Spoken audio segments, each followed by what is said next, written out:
मार्गशीर्ष माह की कथा अध्याय 5 श्रीमद् भागवत महापुराण अध्याय 71। श्री सुखदेव जी कहते हैं, परीक्षित, भगवान श्री कृष्ण के वचन सुनकर महामती उद्धव जी ने देवर्षि नारद, सभासद और भगवान श्री कृष्ण के मत पर विचार किया और फिर कहने लगे। उद्धव जी ने कहा, भगवान देवर्षि नारद जी ने आपको यह सलाह दी है कि फुफेरे भाई पांडवों के राजसूय यज्ञ में सम्मिलित होकर उनकी सहायता करनी चाहिए। उनका यह कथन ठीक ही है और साथ ही यह भी ठीक है कि शरणागतों की रक्षा अवश्य कर्तव्य है।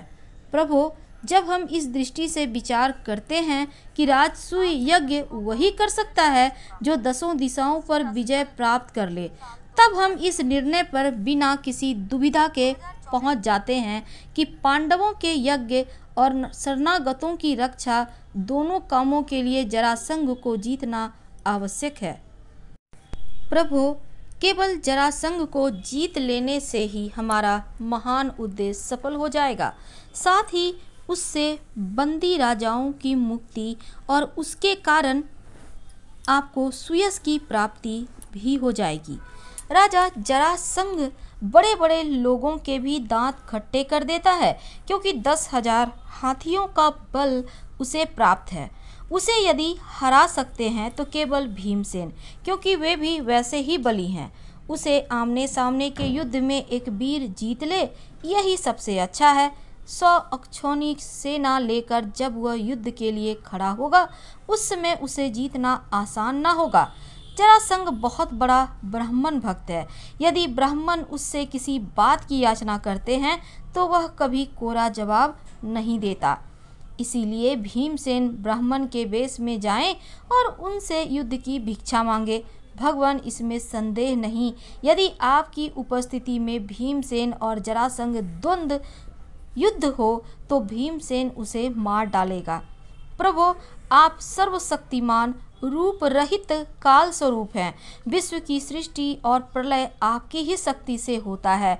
ब्रह्मा और शंकर तो उसमें निमित्त मात्र हैं। इसी प्रकार जरासंध का वध तो होगा और आपकी शक्ति से भीमसेन केवल उनसे निमित्त मात्र बनेंगे। जब इस प्रकार आप जरासंध का वध कर डालेंगे, तब कैद में पड़े हुए राजाओं की रानियां अपने महलों में आपकी इस विशुद्ध लीला का गान करेंगी। आपने उनके शत्रु का नाश कर दिया और उनके प्राणपतियों को छुड़ा दिया, ठीक वैसे ही जैसे गोपियां आपके शरणागत मुनिगण गजेंद्र और जानकी जी के उद्धार की लीला का तथा हम लोग आपके माता पिता को कंस के कारागार से छुड़ाने की लीला का गान करते हैं। इसलिए प्रभु, जरासंध वध स्वयं ही बहुत से प्रयोजन सिद्ध कर देगा। बंदी नरपतियों के पुण्य परिणाम से अथवा जरासंध के पाप परिणाम से सच्चिदानंद स्वरूप श्री कृष्ण आप भी तो इस समय राजसूय यज्ञ का होना ही पसंद करते हैं। इसलिए पहले आप वहीं पधारिए। श्री सुखदेव जी कहते हैं, परीक्षित, उद्धव जी की यह सलाह सब प्रकार से हितकर और निर्दोष थी। देवर्षि नारद यदुवंश के बड़े बड़े और स्वयं भगवान श्री कृष्ण भी उनकी बात का समर्थन किया। अब अंतर्यामी भगवान श्री कृष्ण ने वसुदेव आदि गुरुजनों से अनुमति लेकर दारुक, जैत्र आदि सेवकों को इंद्रप्रस्थ जाने की तैयारी करने के लिए आज्ञा दी। इसके बाद भगवान श्री कृष्ण ने यदुराज उग्रसेन बलराम जी से आज्ञा लेकर बाल बच्चों के साथ रानियों और उनके सब सामानों को आगे चला दिया। फिर दारुक के लाए हुए गरुड़ ध्वज रथ पर स्वयं सवार हुए। इसके बाद रथों, हाथियों, घुड़सवारों और पैदलों की बड़ी भारी सेना के साथ उन्होंने प्रस्थान किया। उस समय मृदंग, नगाड़े, ढोल सह नरसिंहों की ऊंची ध्वनि से 10 दिशाएं गूंज रही थी।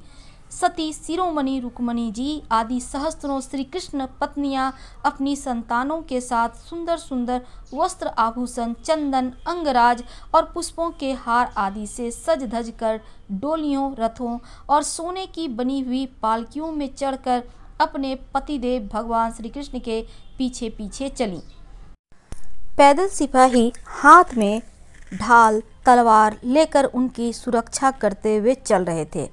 इसी प्रकार अनुचरों की स्त्रियां और वारांगनाएं भली भांति श्रृंगार करके खस आदि की झुपड़ियों, भली भांति के तंबुओं, कनातों, कंबलों और ओढ़ने बिछाने आदि को सामधियों को बैलों, भैंसों, गधों और खच्चरों पर लाद कर तथा स्वयं पालकी, ऊंट, छक्कड़ों और हाथियों पर सवार होकर चलीं।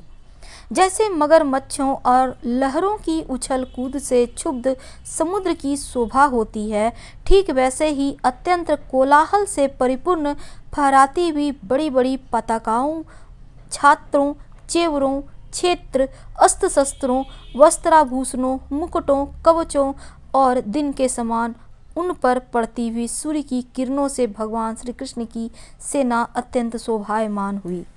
देवर्षि नारद जी भगवान श्री कृष्ण से सम्मानित होकर और उनके निश्चय को सुनकर बहुत प्रसन्न हुए।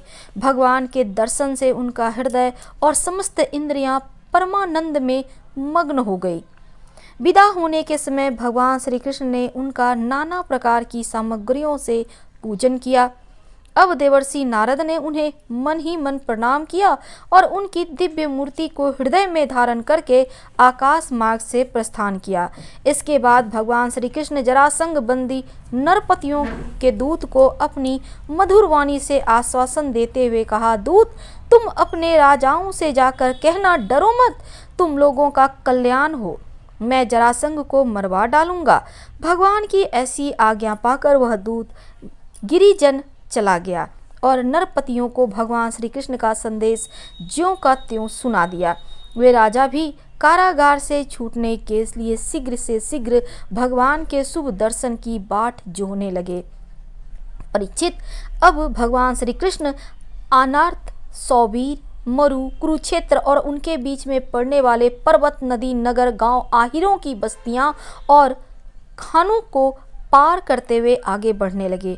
भगवान मुकुंद मार्ग में दृश्य, द्वती एवं सरस्वती नदी पार करके पांचाल और मत्स्य देशों में होते हुए इंद्रप्रस्थ जा पहुँचे।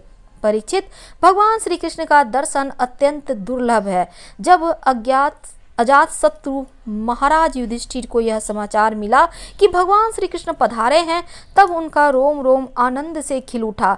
वे अपने आचार्यों और स्वजन संबंधियों तथा भगवान की अगवानी करने के लिए नगर से बाहर आए। मंगल गीत गाए जाने लगे, बाजे बजने लगे। बहुत से ब्राह्मण मिलकर ऊंचे स्वर से वेद मंत्रों का उच्चारण करने लगे। इस प्रकार वे बड़े आदर से ऋषिकेश भगवान का स्वागत करने के लिए चले, जैसे इंद्रियां अपने प्राण से मिलने के लिए जा रही हो। भगवान श्री कृष्ण को देखकर राजा युधिष्ठिर का हृदय स्नेह तरीक से गदगद हो गया। उन्हें बहुत दिनों पर अपने प्रियतम भगवान श्री कृष्ण को देखने का सौभाग्य प्राप्त हुआ, अतः वे उन्हें बार बार अपने हृदय से लगाने लगे। भगवान श्री कृष्ण का श्री विग्रह भगवती लक्ष्मी जी का पवित्र और एकमात्र निवास स्थान है। राजा युधिष्ठिर अपनी दोनों भुजाओं से उनका आलिंगन करके समस्त पाप तापों से छुटकारा पा गए। वे सर्वतो भावेन परमानंद के समुद्र में मग्न हो गए। नेत्रों से आंसू छलक आए, अंग अंग पुलकित हो गया। उन्हें इस विश्व प्रपंच के भ्रम का तनिक भी स्मरण ना रहा। तदंतर भीमसेन ने मुस्कुराकर अपने ममेरे भाई श्री कृष्ण का आलिंगन किया। इससे उन्हें बड़ा आनंद मिला।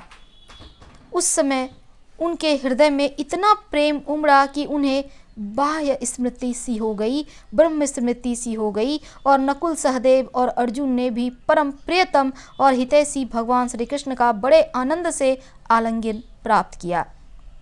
उस समय उनके नेत्रों से आंसुओं की धारा बहने लगी। बाढ़ सी आ गई और अर्जुन ने पुनः भगवान श्री कृष्ण का आलिंगन किया। नकुल, सहदेव ने अभिवादन किया और स्वयं भगवान श्री कृष्ण ने ब्राह्मणों और कुरुवंशी वृद्धों को यथा योग्य नमस्कार किया। कुरु, संजय और केकय देश के नरपतियों ने भगवान श्री कृष्ण का सम्मान किया और भगवान श्री कृष्ण ने भी उनका यथोचित सत्कार किया। सूत, मागध, बंदीजन और ब्राह्मण भगवान की स्तुति करने लगे। गंधर्व, नट, विदूषक आदि मृदंग, शंख, नगारे, बीना, ढोल और नरसिंगे बजा बजा कर कमल नयन भगवान श्री कृष्ण को प्रसन्न करने के लिए नाचने गाने लगे। इस प्रकार परम यशस्वी भगवान श्री कृष्ण ने अपने सुहृदय स्वजनों के साथ सब प्रकार से सुसज्जित इंद्रप्रस्थ नगर में प्रवेश किया। उस समय लोग आपस में भगवान श्री कृष्ण की प्रशंसा करते चल रहे थे। इंद्रप्रस्थ नगर की सड़कें और गलियां मतवाले हाथियों के मद से तथा सुगंधित जल से सींच दी गई थी। जगह जगह रंग बिरंगी झाड़ियां लगा दी गई थी। सुनहरे तोरण बांधे हुए थे। सोने के जल से भरे कलश स्थान स्थान पर शोभा पा रहे थे।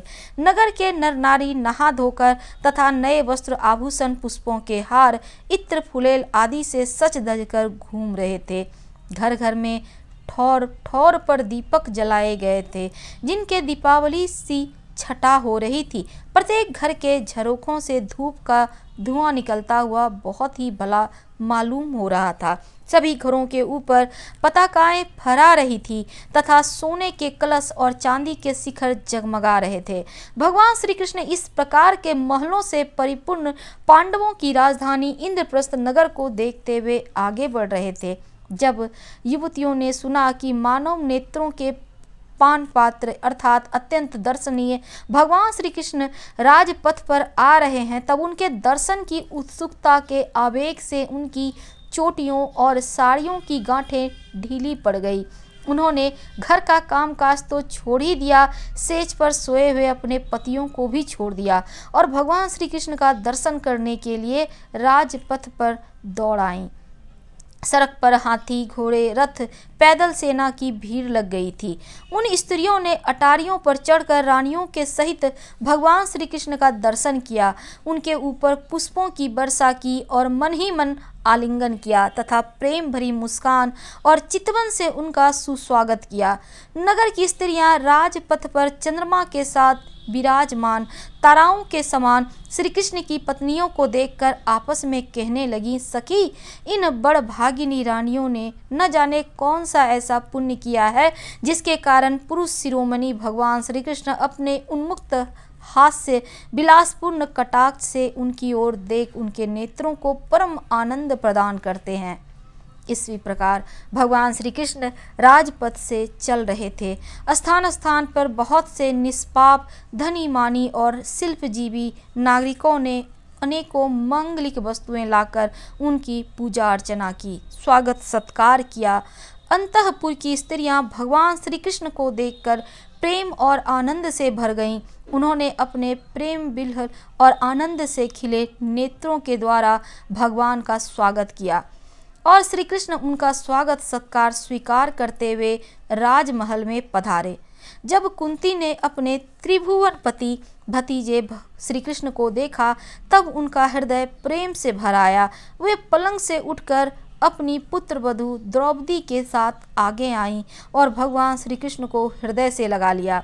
देव देवेश्वर भगवान श्री कृष्ण को राजमहल के अंदर लाकर राजा युधिष्ठिर आदर भाव और आनंद के उद्वेग से आत्मविस्मृत हो गए। उन्हें इस बात की भी सुध न रही कि किस क्रम से भगवान की पूजा करनी चाहिए। भगवान श्री कृष्ण ने अपनी फुआ कुंती और गुरुजनों की पत्नियों का अभिवादन किया। उनकी बहन सुभद्रा और द्रौपदी ने भगवान को नमस्कार किया। अपनी सास कुंती की प्रेरणा से